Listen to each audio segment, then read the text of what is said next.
तो नमस्कार दोस्तों, स्वागत है आपका मेरे YouTube चैनल पर। जी हाँ दोस्तों, इस वीडियो के अंतर्गत अपन जो इंडियन पॉलिटी है उसका एक बहुत ही इंपॉर्टेंट टॉपिक करने वाले हैं। उसका नाम है संविधान सभा। जी हाँ दोस्तों, इस वीडियो के अंतर्गत अपन संविधान सभा पढ़ेंगे और ऐसे ही कंटिन्यू लगातार अपन सीरीज वाई अपनी पूरी इंडियन पॉलिटी के एक एक टॉपिक के वन लाइनर क्वेश्चन करने वाले हैं। तो इस कुल मिलाकर के आपको इस सीरीज के अंतर्गत सारे के सारे जितने भी वन लाइनर क्वेश्चन हैं, ताकि आपका फास्ट रिवीजन हो पाएगा बिना किसी टाइम बर्बादी के। ठीक है, तो अब वीडियो की शुरुआत करते हैं बिना किसी देरी के। आपको कोई भी दिक्कत हो तो आप कमेंट करके बता सकते हैं। ठीक है, चलो स्टार्ट करते हैं। देखो, पहला क्वेश्चन है, भारतीय संविधान भारतीयों की इच्छानुसार होगा। किसके द्वारा ये कथन व्यक्त किया गया था? यानी कि जो भारत का संविधान होगा वो भारतीयों की इच्छानुसार होगा। ये महात्मा गांधी जी के द्वारा कथन कहा गया था। किसके द्वारा कहा गया था? महात्मा गांधी जी के द्वारा कहा गया था। इसके बाद में अगला क्वेश्चन, किसके द्वारा ब्रिटिश सरकार से मांग की गई कि भारतीय संविधान के निर्माण के लिए संविधान सभा का गठन किया जाए? भाई कुल मिलाकर के किसके द्वारा ये ब्रिटिश सरकार से मांग की गई थी? किससे? ब्रिटिश सरकार से मांग की गई थी कि हमें हमारा संविधान निर्माण करना है, तो इसके लिए हम संविधान सभा का गठन करना चाहते हैं। तो सबसे पहले मोतीलाल नेहरू ने ब्रिटिश सरकार को जाकर ये कहा था कि हमें संविधान सभा का गठन करना है। ठीक है, नेक्स्ट क्वेश्चन, संविधान सभा के विचार का औपचारिक रूप से प्रतिपादन। कुल मिलाकर के अभी तक तो मांगे चल रही थी, लेकिन औपचारिक रूप से फॉर्मल तरीके से प्रतिपादन किसके द्वारा किया गया? तो एमएन राय के द्वारा। एमएन राय के द्वारा फॉर्मल तरीके से इस बात का प्रतिपादन किया गया कि हमें संविधान सभा का गठन करना है। ठीक है, अगला नेक्स्ट क्वेश्चन, संविधान सभा को किसने मूर्त रूप प्रदान किया था? किसने मूर्त रूप प्रदान किया? तो पंडित जवाहरलाल नेहरू ने संविधान सभा को मूर्त रूप प्रदान किया। भाई मूर्त रूप का मतलब होता है कि फिजिकली तरीके से पंडित जवाहरलाल नेहरू ने ये बता दिया कि संविधान सभा में ये होगा और ऐसे ऐसे संविधान सभा का गठन होगा और संविधान सभा क्या क्या कार्य करने वाली है। ठीक है, नेक्स्ट क्वेश्चन, कांग्रेस ने किस वर्ष संविधान के निर्माण की मांग को लेकर प्रस्ताव पारित किया? चूंकि हमें पता है कि भारत की आज़ादी से पहले सबसे बड़ी पार्टी कौन सी थी? कांग्रेस पार्टी थी। और उस टाइम पे कांग्रेस पार्टी ने किस वर्ष संविधान निर्माण की मांग को लेकर प्रस्ताव पारित किया था? तो 1936 में, यानी कि 1936 में जाकर के कांग्रेस ने संविधान के निर्माण की मांग को लेकर के प्रस्ताव पारित कर दिया था। ठीक है, अगला क्वेश्चन, किस व्यक्ति ने 1938 में वयस्क मताधिकार के आधार पर संविधान सभा के गठन की मांग की थी? यानी पंडित जवाहरलाल नेहरू ने। किसने? पंडित जवाहरलाल नेहरू ने। यानी पंडित जवाहरलाल नेहरू ने कहा कि हमें संविधान सभा का गठन कर रहे हैं, तो इसका गठन अपन इस आधार पर करेंगे कि वयस्क मत का अधिकार करें, यानी कि सभी लोग वोट देंगे, पूरी जनता वोट देगी और जो जो प्रतिनिधि चुनेंगे वो सभी संविधान सभा के अंदर होंगे। ठीक है, और वही संविधान का निर्माण करेंगे। अगला क्वेश्चन, किस योजना के तहत वर्ष 1942 में यह स्वीकार किया गया कि भारत में एक निर्वाचित संविधान सभा का गठन होगा जो युद्धोपरांत संविधान का निर्माण करेगी? यानी कि भारतीयों ने मांग कर दी की थी कि हमें संविधान बनाना है और हमें संविधान बनाने के लिए संविधान सभा का गठन करना है। तो ये बात सबसे पहले क्रिप्स योजना के तहत, या क्रिप्स मिशन बोल सकते हो आप, यानी कि अंग्रेज अधिकारी थे क्रिप्स। तो क्रिप्स योजना या क्रिप्स मिशन के तहत सबसे पहले ये डिसाइड किया गया था कि संविधान सभा का गठन करो और वही आपका संविधान का निर्माण करेगी। ठीक है, अगली बात, संविधान सभा के गठन की मांग सर्वप्रथम 1895 में किसके द्वारा प्रस्तुत की गई थी? देखो, इसका मतलब, इस क्वेश्चन का मतलब यह हुआ कि सबसे पहले संविधान सभा की मांग किसने की थी? बाल गंगाधर तिलक ने। सबसे पहले 1895 में, यानी कांग्रेस ने प्रस्ताव पारित किया उससे भी पहले की बात है।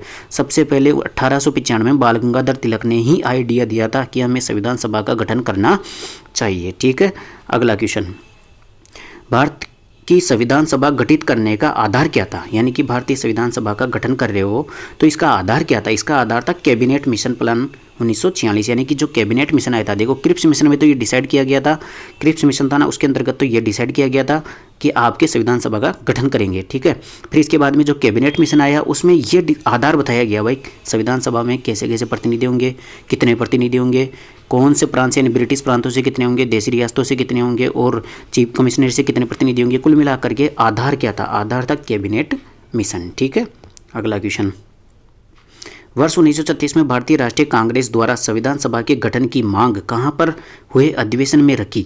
यानी कि कुल मिलाकर के भारतीय राष्ट्रीय कांग्रेस ने कौन से अधिवेशन में संविधान सभा के गठन की मांग को रखा था? तो लखनऊ अधिवेशन में। कौन से अधिवेशन में? लखनऊ अधिवेशन में। अभी अपन पढ़ के आए थे ना भाई, कांग्रेस पार्टी ने संविधान सभा के गठन की मांग को कब प्रस्ताव पारित किया था? तो वो 1936 में पारित किया था। कौन सा अधिवेशन था? लखनऊ अधिवेशन के अंतर्गत प्रस्ताव पारित किया था। ठीक है, अगला क्वेश्चन, कैबिनेट मिशन योजना के अनुसार संविधान सभा में कुल कितने सदस्य होने थे। अभी देखो अपन ने बताया था ना भाई, कैबिनेट मिशन क्या था, हमारा आधार था, इसमें सब कुछ लिखा हुआ था कि कितने संविधान सभा में कितने लोग होंगे कितने नहीं होंगे। तो कुल मिलाकर के कैबिनेट मिशन योजना के अनुसार संविधान सभा में कुल कितने सदस्य होने थे, 389 सदस्य होने थे। यानी कि संविधान सभा कितने लोगों की होगी, 389 सदस्यों की होंगी, और ये 389 जो सदस्य हैं यही मिलकर के संविधान का निर्माण करेंगे। ठीक है, अगला क्वेश्चन बढ़ते हैं आगे, एक सेकेंड। अगला, संविधान सभा में विभिन्न प्रांतों के लिए 292 सदस्यों का निर्वाचन होना था। इनमें से कांग्रेस के कितने प्रतिनिधि निर्वाचित होकर आए। देखो टोटल थे 389। ठीक है, 389 में से जो ब्रिटिश प्रांत थे उनके टोटल सदस्य चुनने थे 292। कितने चुनने थे, 292 सदस्य चुनने थे। अब जब चुनाव हुआ तो उसमें सबसे बड़ी पार्टी कौन सी थी, कांग्रेस पार्टी थी। तो कांग्रेस पार्टी के प्रतिनिधि थे 208, यानी कि 389 टोटल थे।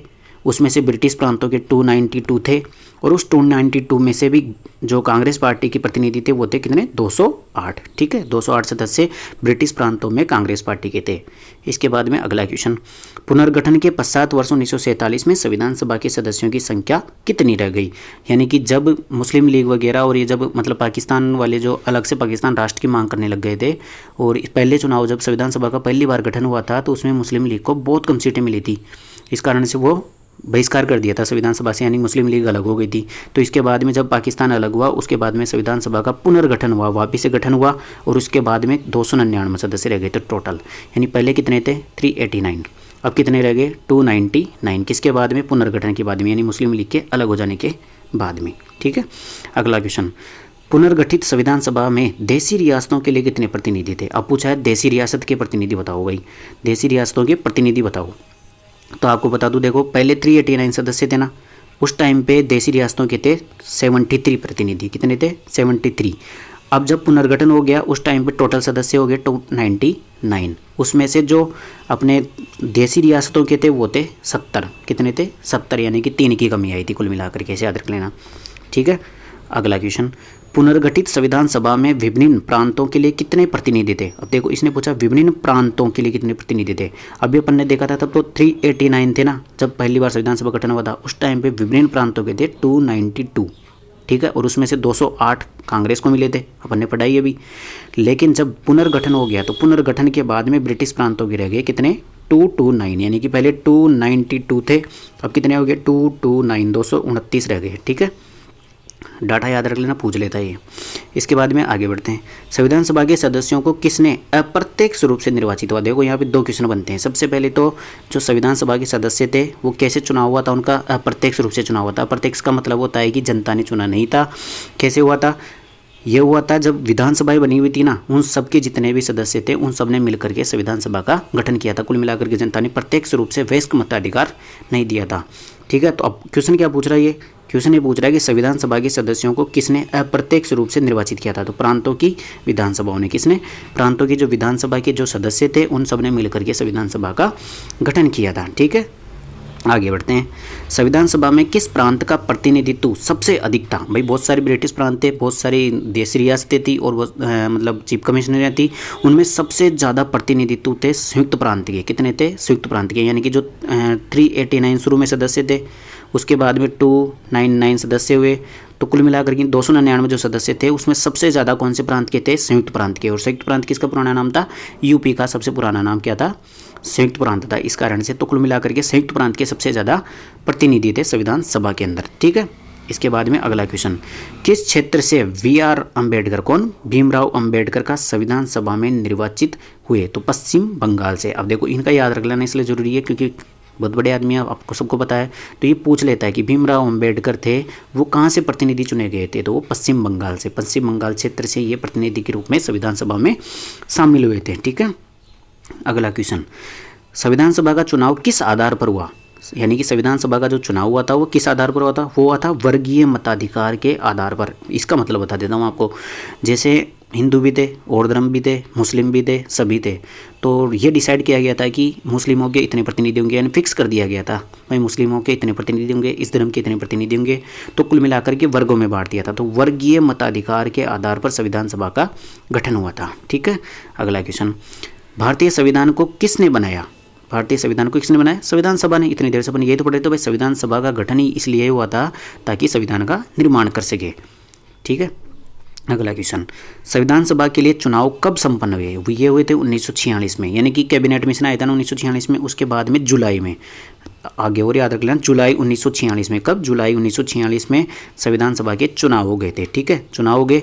इसके बाद में संविधान सभा की प्रथम बैठक कब हुई? प्रथम बैठक कब हुई? 9 दिसंबर 1946। आपको देखो 3 बैठक याद रखनी है इसकी, प्रथम, द्वितीय, तृतीय और एक अंतिम, 4 बैठक याद रखनी है। और ये इतना आसान है, देखो 9 दिसंबर को प्रथम बैठक, 11 दिसंबर को द्वितीय बैठक और 13 दिसंबर को तृतीय बैठक, यानी कि लगातार 2-2 दिन का गैप है यहाँ पे। ठीक है, तो 9 दिसंबर को प्रथम बैठक होती है, 11 दिसंबर को द्वितीय बैठक होती है और 13 दिसंबर को तृतीय बैठक होती है। और जो अंतिम बैठक हुई थी वो हुई थी 24 जनवरी को। 24 जनवरी को क्यों हुई थी? क्योंकि 26 जनवरी को अपना संविधान लागू हो गया था। 24 जनवरी 1950 को, कब? 24 जनवरी 1950 को अपनी अंतिम बैठक हुई थी। ठीक है, तो अभी आ जाएगा वो भी क्वेश्चन आगे। अगला क्वेश्चन, संविधान सभा का प्रथम अधिवेशन कहाँ हुआ था? प्रथम अधिवेशन कहाँ हुआ था? दिल्ली में। अधिवेशन का मतलब ये हुआ कि संविधान सभा की प्रथम बैठक कहाँ हुई थी? दिल्ली में हुई थी। कब हुई थी? 9 दिसंबर को। कब हुई थी? 9 दिसंबर को दिल्ली में प्रथम अधिवेशन या प्रथम बैठक हुई थी। ठीक है, संविधान सभा के उद्घाटन अधिवेशन की अध्यक्षता किसने की थी? उद्घाटन अधिवेशन का मतलब प्रथम अधिवेशन और प्रथम अधिवेशन का मतलब प्रथम बैठक। तो संविधान सभा की प्रथम बैठक कब हुई? 9 दिसंबर को हुई। कहाँ हुई? दिल्ली में हुई। और इसकी अध्यक्षता किसने की? सच्चिदानंद सिन्हा ने की थी। किसने की थी? सच्चिदानंद सिन्हा ने। अब देखो आपको बता देता हूँ, जब संविधान सभा का गठन हुआ ना तो उस टाइम पे डिसाइड नहीं किया गया था कि इसका अध्यक्ष कौन होगा। ठीक है, तो उनमें सबसे बड़ा जो मतलब वरिष्ठ जो सदस्य था कौन थे? सच्चिदानंद सिन्हा थे सबसे वरिष्ठ सदस्य, तो उनको अध्यक्षता दी थी। भाई आप इस बैठक में तो अध्यक्षता आप कर लो, आगे डिसाइड कर लेंगे कौन अध्यक्ष होगा कौन नहीं होगा। ठीक है, अगला क्वेश्चन, संविधान सभा के स्थायी अध्यक्ष किसे बनाया गया? यानी कि संविधान सभा का स्थायी अध्यक्ष किसको बनाया गया? फिर डॉक्टर राजेंद्र प्रसाद को। और जो दूसरी बैठक हुई थी ना 11 दिसंबर वाली, उसी में डिसाइड कर लिया गया था, यानी कि दूसरी बैठक के अंतर्गत डॉक्टर राजेंद्र प्रसाद को संविधान सभा के स्थायी अध्यक्ष के रूप में चुन लिया गया था। तो कुल मिलाकर के क्वेश्चन बहुत बार पूछा हुआ है कि संविधान सभा के स्थायी अध्यक्ष कौन थे? राजेंद्र प्रसाद। अस्थायी अध्यक्ष कौन थे? सच्चिदानंद सिन्हा। ठीक है, इसके अलावा एक क्वेश्चन और याद रख लेना, उपाध्यक्ष कौन थे? वो थे एच.सी. मुखर्जी। कौन थे? एच.सी. मुखर्जी। आगे जाएगा अभी। इसके बाद में संविधान सभा के अस्थायी अध्यक्ष कौन थे? सच्चिदानंद सिन्हा। यह भी पढ़ी लिया अपन ने। ये रे एच.सी. मुखर्जी। एच.सी. मुखर्जी कौन थे? संविधान सभा के उपाध्यक्ष थे। उपाध्यक्ष थे। ठीक है, प्रथम उपाध्यक्ष यही थे, इसके बाद में फिर चेंज भी हुए थे, लेकिन प्रथम उपाध्यक्ष ही पूछा था जाता है। ठीक है, इसके बाद में अगला क्वेश्चन पढ़ते हैं अपन। देखो, संविधान सभा का संवैधानिक सलाहकार किसे बनाया गया था? बी.एन. राव को। किसको? बी.एन. राव को संवैधानिक सलाहकार। तो प्रथम अध्यक्ष डॉक्टर राजेंद्र प्रसाद, प्रथम उपाध्यक्ष एच.सी. मुखर्जी और प्रथम अस्थायी अध्यक्ष कौन थे? सच्चिदानंद सिन्हा। और संवैधानिक सलाहकार किसे बनाया गया? बी.एन. राव को, सलाह देने वाला। ठीक है, सलाह देने वाला बी.एन. राव को। अगला क्वेश्चन, संविधान के विभिन्न पहलुओं के अध्ययन हेतु संविधान सभा ने कितनी समितियां नियुक्त की? अब देखो टोटल सदस्य हो गए थे 299 सदस्य हो गए थे। अब पूरे के पूरे एक साथ तो काम नहीं कर सकते, तो इसमें से क्या हुआ कि कुछ लोगों का समूह बना करके समितियां नाम दे दी उनको, और उनको अलग अलग टारगेट दे दिया, भाई आप ये काम करेंगे, आप ये काम करेंगे, आप ये करेंगे, आप ये करेंगे, आप करेंगे। तो कुल मिलाकर के ऐसे कितनी समितियां बनाई गई थी? टोटल 13 समितियां बनाई गई थी। कितनी समितियां बनाई गई थी? 13 समितियां बनाई गई थी। ठीक है, अगली बात करते हैं अपन संविधान सभा की प्रारूप समिति। अब देखो 13 समितियां थी ना, उसमें से एक थी प्रारूप समिति। प्रारूप समिति की नियुक्ति कब हुई थी? केवल एक ही समिति की एक डेट पूछी जाती है, वो कब थी? 29 अगस्त 1947 को। कुल मिलाकर के 29 अगस्त 1947 को किसका? प्रारूप समिति का गठन हुआ था। ठीक है, अगला क्वेश्चन, भारतीय संविधान सभा की प्रारूप समिति के अध्यक्ष कौन थे? अभी प्रारूप समिति इसलिए इंपॉर्टेंट है क्योंकि इसके अध्यक्ष थे डॉक्टर भीमराव अंबेडकर। ठीक है, तो कुल मिलाकर के 13 समितियां थी, उसमें से एक समिति थी प्रारूप समिति जिसके अध्यक्ष थे भीमराव अंबेडकर, और इसका गठन हुआ था 29 अगस्त 1947 को। ठीक है, अगला क्वेश्चन, संविधान सभा के प्रारूप समिति के सदस्यों की संख्या कितनी थी? इसमें टोटल सदस्य थे 7, जिसमें से एक कौन थे? डॉक्टर भीमराव अंबेडकर, ये अध्यक्ष थे। देख लो कितनी इंपॉर्टेंट है प्रारूप समिति, इसमें बहुत क्वेश्चन बढ़ रहे हैं। तो इसका गठन कब हुआ? इसके अध्यक्ष कौन थे? इसमें टोटल कितने सदस्य थे? 7 सदस्य थे। ठीक है, इसके बाद में आगे बढ़ते हैं। संविधान की प्रारूप समिति के समक्ष प्रस्तावना का प्रस्ताव किसने रखा? यानी कि जो प्रारूप समिति थी उसके सामने प्रस्तावना का प्रस्ताव। अब देखो कुल मिलाकर के यही आएगा कि प्रस्तावना का प्रस्ताव किसने रखा या संविधान का प्रारूप किसने प्रस्ताव किया था? तो पंडित जवाहरलाल नेहरू ने प्रारूप तैयार किया था। यानी कि संविधान का प्रारूप ला करके प्रस्ताव किसने पारित रखा था? पंडित जवाहरलाल नेहरू ने रखा था। ठीक है, अगला क्वेश्चन, संविधान सभा में सभी निर्णय किस आधार पर लिए जाते थे? देखो ये बहुत अच्छा क्वेश्चन है। सहमति और समायोजन, समायोजन का मतलब होता है रजामंदी। तो कुल मिलाकर के सहमति और रजामंदी के माध्यम से, पहले तो सहमति कर दो, अगर सहमत नहीं हो तो फिर उनको राजी कर दो। कुल मिलाकर के कोई भी निर्णय होता था तो सहमति और रजामंदी के द्वारा होता था। कुल मिलाकर के वोटिंग के माध्यम से नहीं होता था। ठीक है भाई, मत दे करके लागू करवा दे, ऐसे नहीं होता था। ठीक है, अगला क्वेश्चन, संविधान सभा में उद्देश्य प्रस्ताव किसने प्रस्तुत किया था? ये वही था उद्देश्य प्रस्ताव या प्रस्तावना प्रस्ताव, एक ही बात है। तो कुल मिलाकर के पंडित जवाहरलाल नेहरू ने उद्देश्य प्रस्ताव या प्रस्तावना प्रस्ताव प्रस्तुत किया था। ठीक है, अगला क्वेश्चन, संविधान सभा की संघीय शक्ति समिति के अध्यक्ष कौन थे? अपन ने पढ़ी थी 13 समितियां थी टोटल, उसमें से एक थी संघीय शक्ति समिति। संघीय शक्ति समिति यानी कि संघ यानी सेंटर की, शक्ति की समिति, उसके अध्यक्ष थे पंडित जवाहरलाल नेहरू। 2 समिति पढ़ी। प्रारूप समिति के अध्यक्ष कौन थे? डॉक्टर भीमराव अंबेडकर। और संघीय शक्ति समिति के कौन है? पंडित जवाहरलाल नेहरू। दोनों मेन इंपॉर्टेंट बड़े बड़े आदमी, इसलिए दोनों की याद रखना जरूरी है। अगला क्वेश्चन की ओर बढ़ते हैं अपन। देखो, भारत को एक संविधान देने का प्रस्ताव कब संविधान सभा द्वारा पारित किया गया? 22 जनवरी 1947। देखो क्वेश्चन क्या पूछ रहा है, देखो एक बार, भारत को एक संविधान देने का प्रस्ताव, यानी कि भारत का एक संविधान होगा, ये प्रस्ताव संविधान सभा द्वारा कब पारित किया गया था? 22 जनवरी 1947 को ये बात प्रस्तुत की गई थी। ठीक है, अगला क्वेश्चन, संविधान निर्मात्री सभा यानी संविधान सभा में झंडा समिति के अध्यक्ष कौन थे? अपन ने टोटल 13 समिति पढ़ी थी, उसमें से झंडा समिति के अध्यक्ष कौन थे? डॉक्टर राजेंद्र प्रसाद। अब देखो, भीमराव अंबेडकर को प्रारूप समिति दी गई थी। इसके बाद में संघीय शक्ति जो समिति थी उसके अध्यक्ष कौन थे? पंडित जवाहरलाल नेहरू थे। इसके बाद में झंडा समिति के अध्यक्ष कौन है? डॉक्टर राजेंद्र प्रसाद। ठीक है, डॉक्टर राजेंद्र प्रसाद। अगला क्वेश्चन, राष्ट्रीय झंडे की अभिकल्पना को भारत की संविधान सभा में कब ग्रहण किया गया था? किसकी? राष्ट्रीय झंडे की। भाई अपना भारत है, भारत का एक झंडा होगा, राष्ट्रीय झंडा होगा। इसकी अभिकल्पना भारत की संविधान सभा में कब ग्रहण की गई थी, यानी कि इसकी बात कब की गई थी? जुलाई 1947 में। ठीक है, नहीं पूछा जाता, इतना इंपॉर्टेंट नहीं है। इसके बाद में आगे बढ़ते हैं। भारत की संविधान सभा द्वारा राष्ट्रीय झंडे के डिजाइन को कब स्वीकार किया गया था? ये स्वीकार किया गया था 22 जुलाई 1947। 22 जुलाई 1947 को क्या भारतीय राष्ट्रीय झंडे की डिजाइन को, यानी कि 3 रंग होंगे, बीच में अशोक चक्र होगा, ये सब डिजाइन को कब डिसाइड किया गया था? 22 जुलाई 1947 को स्वीकार किया गया था। ठीक है, अगला क्वेश्चन, भारतीय संविधान को आंशिक रूप से कब लागू किया गया? देखो, भारतीय संविधान जब 26 नवंबर 1949 को बनकर के तैयार हो गया था, उसी टाइम पे आंशिक रूप से लागू हो गया था। उस टाइम पे 15 अनुच्छेद वो लागू हो गए थे। कितने अनुच्छेद थे? टोटल 365 अनुच्छेद थे, जिसमें से 15 अनुच्छेद लागू हो गए थे। कितने? इसलिए आंशिक रूप से लागू हुआ था उस टाइम पे, 26 नवंबर 1949। अगला क्वेश्चन, संविधान सभा के कितने उपस्थित सदस्यों ने संविधान पर हस्ताक्षर किए थे? यानी कुल मिलाकर के जब संविधान आंशिक मतलब जब 26 जनवरी 1950 को संविधान पूरा लागू हुआ था, उस दिन टोटल 284 सदस्यों ने हस्ताक्षर किया था। उस पर कितने लोगों ने? 284। टोटल कितने थे? 299 सदस्य थे, उसमें से 284 सदस्यों ने हस्ताक्षर किया था उस पर, जिस दिन संविधान लागू हुआ था 26 जनवरी 1950 को। ठीक है, अगला क्वेश्चन, संविधान सभा द्वारा अंतिम रूप से पारित संविधान में कुल कितने अनुच्छेद थे और कितनी अनुसूचियां थी? देखो, अभी मैंने शायद 365 बोल दिया होगा गलती से। 395 टोटल अनुच्छेद थे और 8 अनुसूचियां थी। ठीक है, 395 अनुच्छेद थे और 8 अनुसूचियां थी। कब? जब संविधान लागू हुआ था, मूल संविधान था उस टाइम पे। ठीक है, जबकि वर्तमान में अभी लगभग 465 तो अनुच्छेद हो चुके हैं और 12 अनुसूचियां है ही सही। ठीक है, अब आगे बढ़ते हैं। संपूर्ण भारतीय संविधान के निर्माण में संविधान सभा को कितना समय लगा? भाई देखो, अपन ने पढ़ा था जुलाई 1946 में संविधान सभा का गठन हो गया था, संविधान सभा का गठन हो गया था, और 26 नवंबर 1949 को संविधान बनकर के तैयार हो गया था। तो टोटल समय लगा था 2 वर्ष 11 महीने 18 दिन। 2 वर्ष 11 महीने 18 दिन। देखो, पूरे के पूरे 3 साल होने वाले, केवल 12 दिन बच रहे हैं। ठीक है, तो 2 वर्ष 11 महीने 18 दिन। कितना समय लगा? 2 वर्ष 11 महीने 18 दिन का समय लगा है। ठीक है, संविधान सभा अंतिम रूप से किस दिन आखिरी बार मिली? यानी कि मैंने बोला था ना भाई, अंतिम बैठक याद रखना। तो अंतिम बैठक है 24 जनवरी 1950 को, यानी कि 26 जनवरी 1950 को जब अपना संविधान लागू हो गया था, लागू होने वाला था, उससे 2 दिन पहले अंतिम बैठक बुलाई गई थी 24 जनवरी 1950 को। ठीक है, किस दिन से संविधान सभा का अंतरकालीन संसद के रूप में आविर्भाव हुआ? यानी कि अब देखो, मैं बता देता हूँ। सबसे पहले संविधान सभा थी, अब क्या हुआ कि संविधान सभा से संविधान बना। अब संविधान जैसे ही लागू हुआ 26 जनवरी 1950 को, तो ये डिसाइड हुआ कि अब चलो भाई अंतरिम सरकार कौन बनेगा, संसद कौन बनेगी। तो कुल मिलाकर के जो संविधान सभा थी वही अंतरिम सरकार या संसद के रूप में 26 जनवरी 1950 के रूप में कार्य करने लग गई थी। ठीक है, अगला क्वेश्चन, भारत के लिए संविधान सभा की रचना हेतु संविधान सभा का विचार सर्वप्रथम किसने प्रस्तुत किया।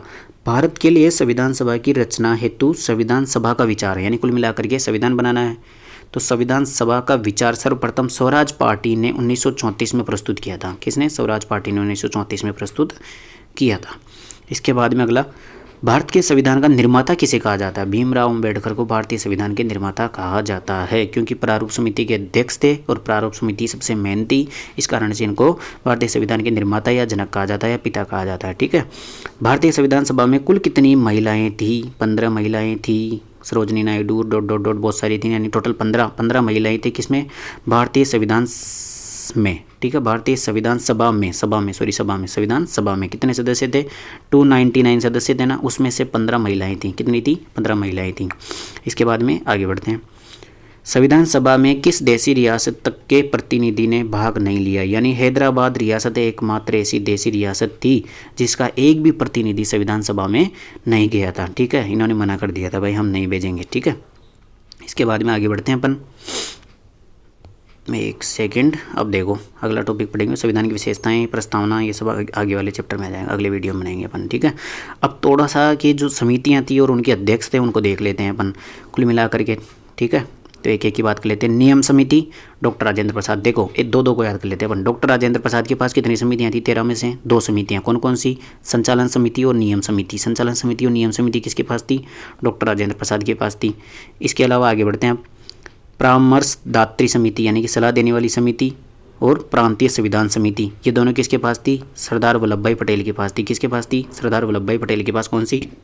परामर्श देने वाली समिति और प्रांतीय संविधान समिति। प्रांतीय संविधान समिति। ठीक है, आगे बढ़ते हैं, केंद्रीय अधिकार समिति और केंद्रीय संविधान समिति। केंद्रीय अधिकार समिति और केंद्रीय संविधान समिति दोनों पंडित जवाहरलाल नेहरू के पास थी। ठीक है, राजेंद्र प्रसाद के पास भी 2, सरदार वल्लभ भाई पटेल के पास भी 2, पंडित जवाहरलाल नेहरू के पास भी 2। और प्रारूप समिति भीमराव अंबेडकर के पास एक ही समिति थी केवल। अब जे.बी. कृपलानी के पास कितनी समिति? एक सेकंड, जे.बी. कृपलानी के पास भी 2 समिति थी। कौन कौन सी? एक तो झंडा समिति और एक मौलिक अधिकार उप समिति। शायद अभी क्वेश्चन आया था उसमें झंडा समिति किसका दिखा रखा था?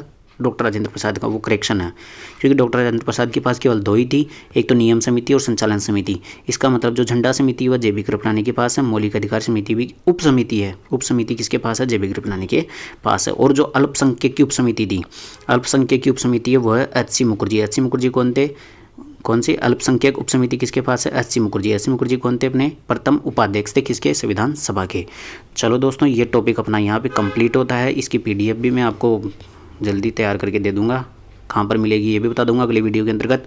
और अगले वीडियो के अंतर्गत अपन इसका ही अगला टॉपिक यानी कि जो भारतीय पॉलिटी है उसमें जो अगला टॉपिक आता है उसकी अपन बात करने वाले हैं, जिसमें संविधान के स्रोत होंगे और अनुच्छेद होंगे, अनुसूचियाँ होंगी, कहाँ से संविधान लिया गया है, ये सारा कुछ आपको अगले वीडियो में देखने को मिलेगा। तो वीडियो पसंद आया तो वीडियो को लाइक कर देना, चैनल को सब्सक्राइब कर देना, ताकि आगे आने वाले टॉपिक भी आप कवर कर सको। और मैं जितनी कोशिश करूंगा कि इसको जल्दी से जल्द मतलब फटाफट रिवीजन कराऊं, ताकि आपका ज़्यादा समय बर्बाद ना हो। ठीक है, ओके, थैंक यू, जय हिंद।